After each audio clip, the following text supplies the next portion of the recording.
Então, pessoal, a ideia da aula de hoje é mostrar para vocês esse enunciado, que é o enunciado do trabalho de implementação 2. Tá? Segundo o nosso plano de ensino, esse trabalho ele tem um peso de 2 pontos na nota final, então eu considero que ele é extremamente importante. É extremamente importante eu passar bem os requisitos para vocês, para que vocês entendam o que é necessário fazer. Tá? Então a gente vai fazer um sistema de busca indexada em disco. Basicamente a gente vai estar implementando o núcleo de um sistema de busca. Tá? Às vezes eu brinco com os alunos e digo, isso daí a gente está brincando de implementar o Google. Porque na prática, né, as técnicas que a gente vai usar são técnicas de armazenamento em disco e de recuperação rápida de informação indexada. E para fazer isso, eu separei um conjunto de dados, que é o conjunto de dados das manpages do Unix. Não sei se todo mundo conhece, já ouviu falar das manpages. As manpages, se você chegar no Linux e não souber o que fazer, dá um comando, você diz assim, man, e dá o nome do comando. Ele vai lá e vai te explicar o que é esse comando, esses comandos. Então, se não me engano, devem ter em torno de uns 6.000 comandos indexados, onde a gente tem uma massa de dados aí de uns 20, pura, né, textual, não, com aquela ideia, né, de que é um arquivo texto não indexável, né, não de registro, difícil de manipular, deve dar em torno de uns 20 e poucos megas com compactação, 50 megas descompactado, e na hora que vocês indexarem, deve dar em torno de 1 GB de arquivo de dados. Isso é suficiente para demonstrar se as técnicas que vocês estão usando são boas ou são ruins. Tá? Acho que o recorde de indexação está na casa aí de uns 35, 36 segundos. E o recorde oposto de indexação está em 17 horas. Então é possível fazer softwares com uma qualidade completamente diferente, dependendo das escolhas que vocês tomarem. Mas eu quero explicar os requisitos para que fique bem claro para vocês o que a gente espera. E como que vai ser avaliado e como que vai ser... como que vocês devem proceder para isso. Então na última aula, a gente conversou sobre os modos de indexação os modos de indexação mais utilizados, né? A gente conversou, em especial, que eu quero chamar a atenção para vocês, a gente conversou sobre arquivo invertido, né, o list invertido, entende? Que é a ideia de eu pegar os registros e a partir de uma das ocorrências que eu estou procurando, criar várias listas, mas não listas de registros, listas com o índice do registro no arquivo de registros. Então a gente vai ter um arquivo onde eu vou pegar todas as manpages, né, vou estar lendo e salvando elas num arquivo de registros, colocando elas numa determinada ordem, depois criando meu índice secundário utilizando lista invertida. Essa é a técnica, eu acho que a única técnica que eu estou exigindo é a técnica de indexação secundária. A técnica de indexação primária é uma árvore, vocês podem utilizar qualquer árvore que vocês já implementaram. A minha dica aqui para vocês é que evitem árvores que façam muitas rotações.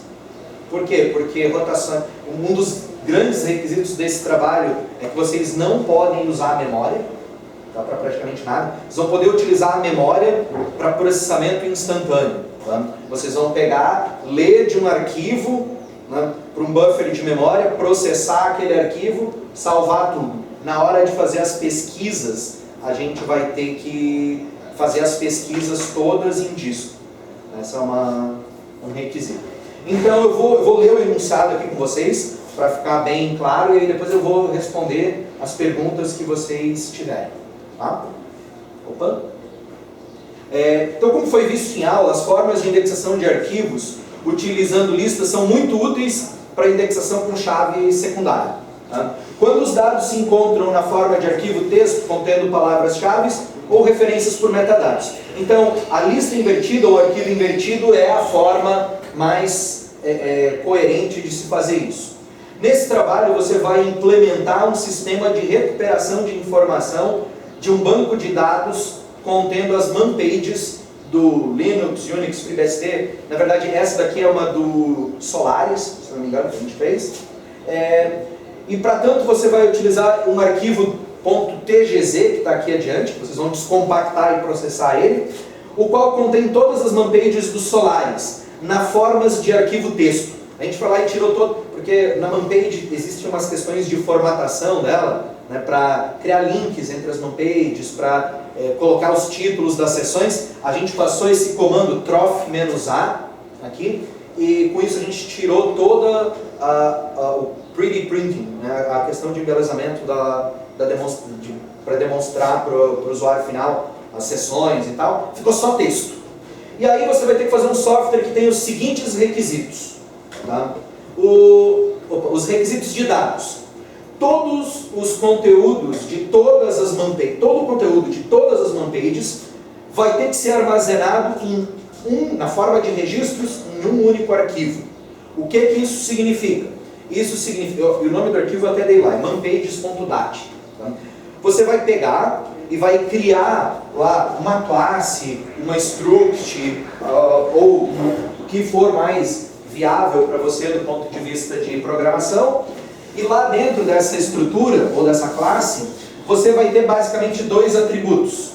O primeiro atributo vai ser o nome da manpage, o segundo atributo vai ser o conteúdo. Como isso daqui é um arquivo de registros, e o correto para a gente poder fazer todos os saltos depois dentro do manpages.dat é que isso daqui tem um tamanho fixo. Tá?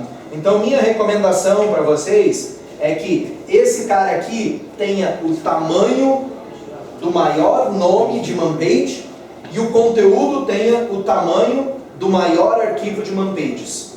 Não, tá aparecendo no vídeo. Não, tu não tá porque tu tá... Ah tá, eu tô. Ah não, beleza, não tem problema. Sim, mas tá no quadro.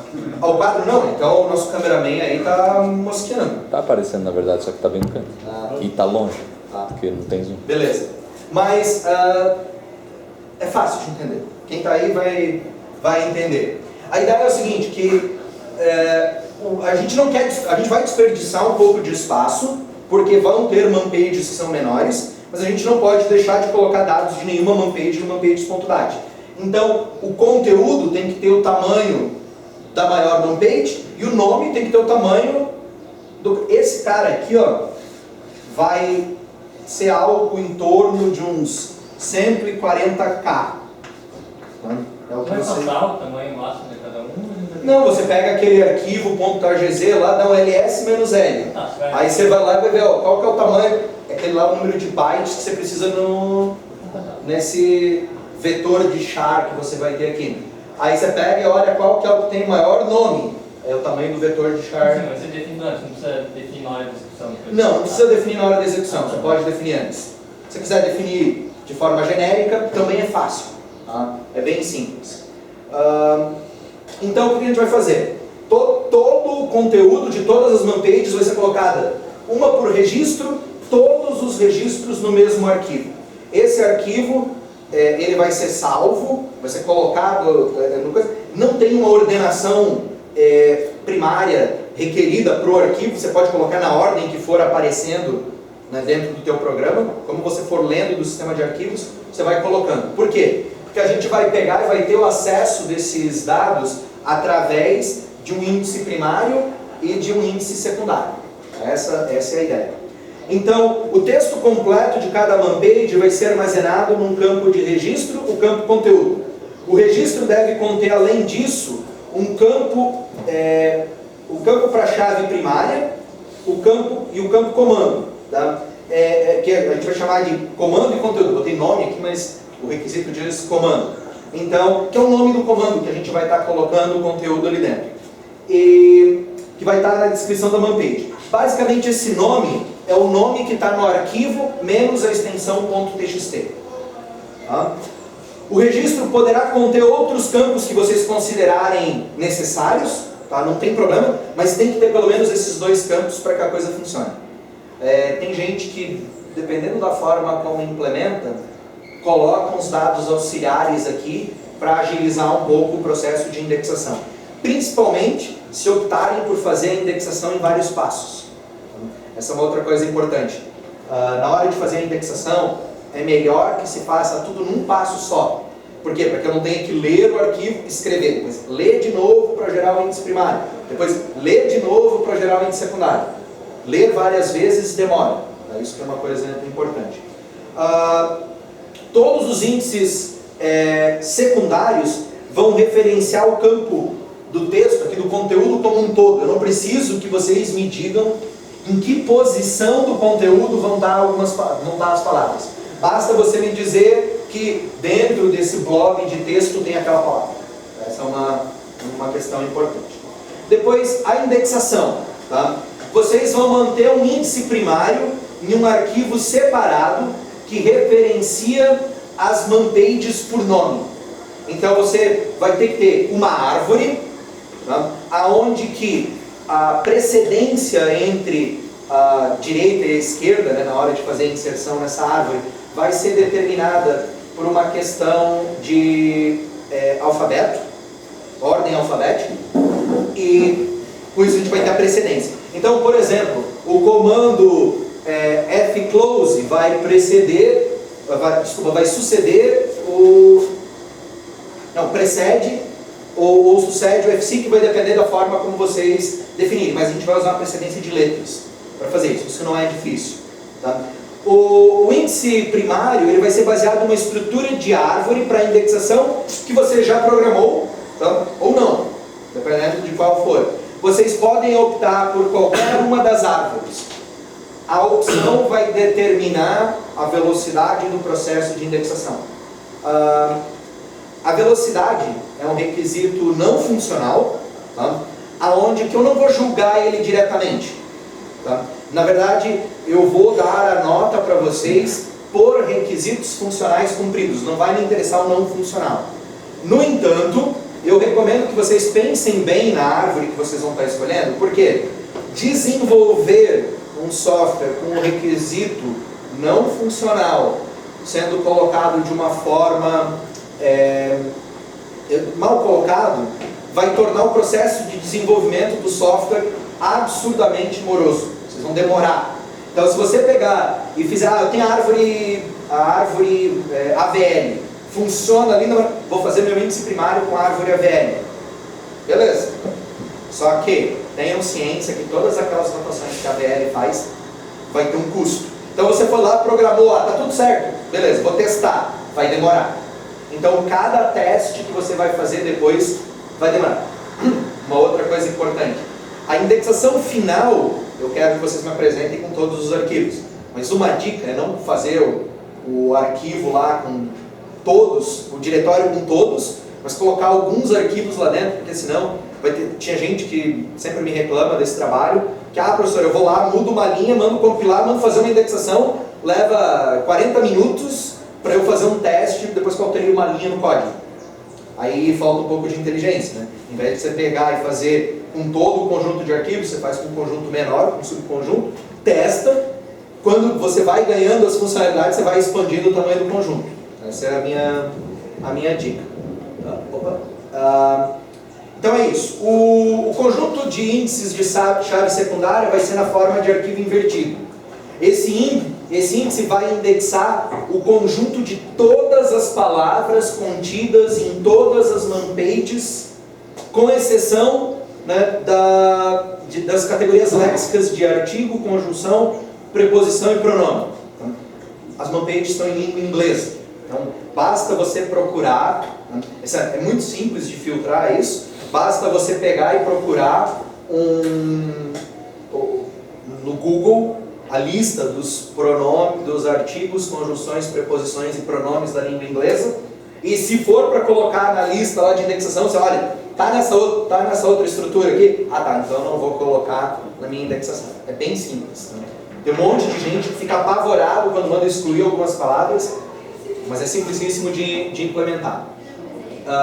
Vocês vão manter, você deve percorrer então todas as man-pages, o que pode ser feito durante a inclusão de uma man-page no arquivo de dados ou a posteriori. O que significa? Eu posso fazer tudo no mesmo passo, eu posso ler do disco o arquivo .txt, e aí antes de pegar e salvar ele no Antes de salvar ele no manpages.bat, o que eu faço? Eu pego e faço todo o processamento de índice secundário, de índice primário, depois eu salvo.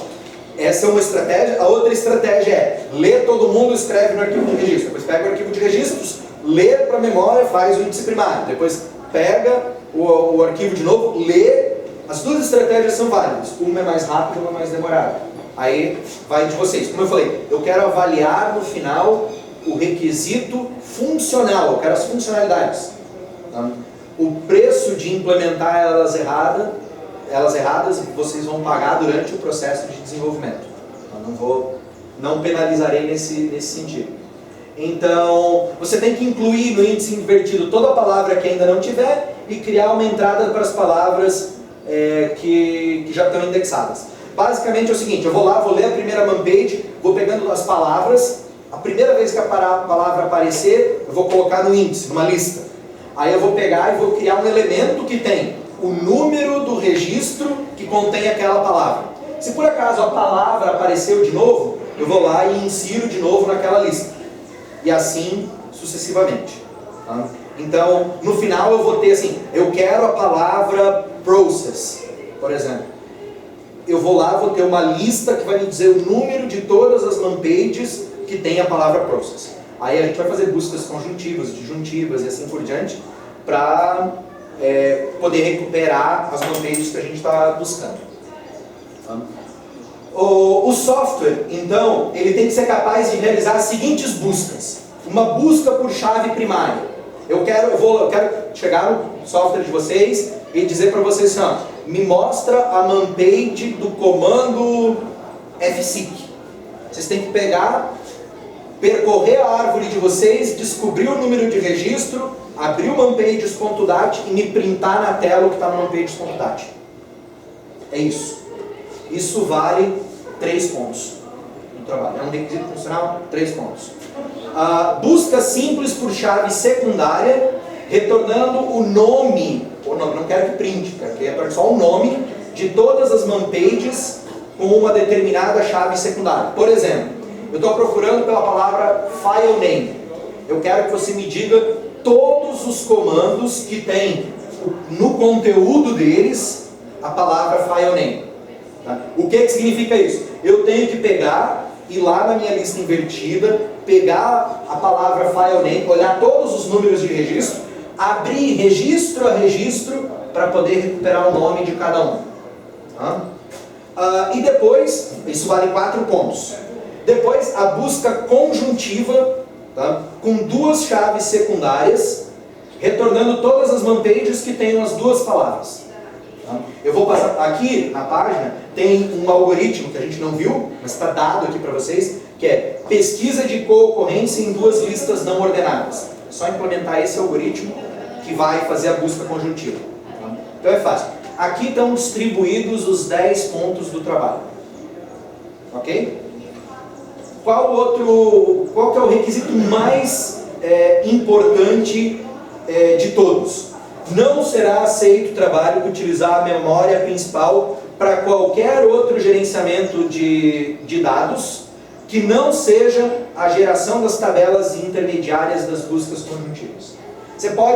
A única estrutura de dados que você pode ter na memória é um buffer para ler do disco, guardar na memória enquanto você processa as coisas que estão sendo salvas nos arquivos dos índices secundários e do índice primário e no manpages.dat. É um buffer do tamanho de um registro.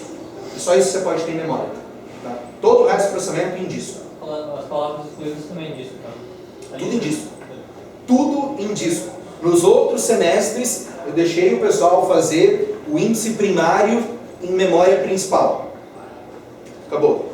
Todo semestre fica mais difícil. Isso é um incentivo para não ficarem para o próximo semestre. Então, para satisfazer os requisitos, o sistema tem que gerenciar um arquivo de dados, um arquivo de índices de chave primária e tantos arquivos de índice de chave secundárias quantos forem necessários, o que vocês decidirem. Toda indexação deverá obrigatoriamente ser realizada e buscada, recuperada em disco. O que falta aqui para vocês é que a pesquisa conjuntiva vai gerar essa tabela temporária. Isso vai ser feito por esse algoritmo de co-ocorrência em duas listas não ordenadas. Então a gente vai pegar e vai fazer esse algoritmo. Se vocês clicarem aqui, vai ficar simples. Tá? Então, a entrada de dados deve ser realizada da seguinte forma. Tá? Eu tenho que pegar e passar para o programa de vocês quais são todos os arquivos TXT que ele vai recuperar, ou indicar um diretório. Aí a forma é flexível, é o que vocês implementarem da forma mais fácil. Ele tem que percorrer o texto na memória, palavra a palavra, e verificar se cada palavra, se ela se encontra na lista de palavras-chave. Tá? Aí ele percorre, para cada palavra-chave encontrada, atualiza-se a lista de endereço-chave secundário com o endereço do registro. Finalmente, o índice-chave primário é alimentado e o arquivo é salvo, né, e o registro é salvo no ambiente.dat. Aqui a gente tem uma FAQ. A primeira resposta da FAQ é a pesquisa de co-ocorrência em duas listas não ordenadas. Está aqui o algoritmo. É bem simples e direto. Outra coisa, como é que eu faço para ler um arquivo texto até o fim em C++? Está dito aqui também como é que faz. Como saber os nomes de todos os arquivos de ManPages? Também está descrito aqui de uma forma bem direta, sucinta, inclusive com um exemplo que o Aldo montou explicando certinho como ler a partir de argc e argv os dados. Tá? Então, é bem simples. Se por acaso vocês tiverem ainda alguma dúvida sobre exemplos de implementação, tem ali linkado também um arquivo com um monte de implementaçõezinhas que o Max, que foi um dos estagiários de docência no passado, remoto, ele implementou para mostrar para as pessoas como é que faz para salvar um registro, para ler um registro e tal, dentro do disco.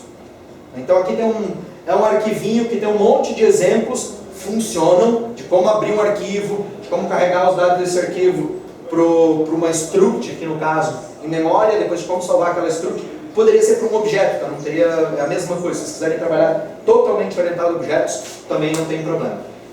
Então esse arquivo tem tudo que vocês possam precisar com exemplos de programação bem simples. Tá? É isso aí. Aí a gente vai ter que definir a data de entrega do trabalho, essas questões. Tá? Mas os requisitos são esses, e aí eu estou aberto a perguntas. A máquina aqui. Você pode parar o vídeo. Ok.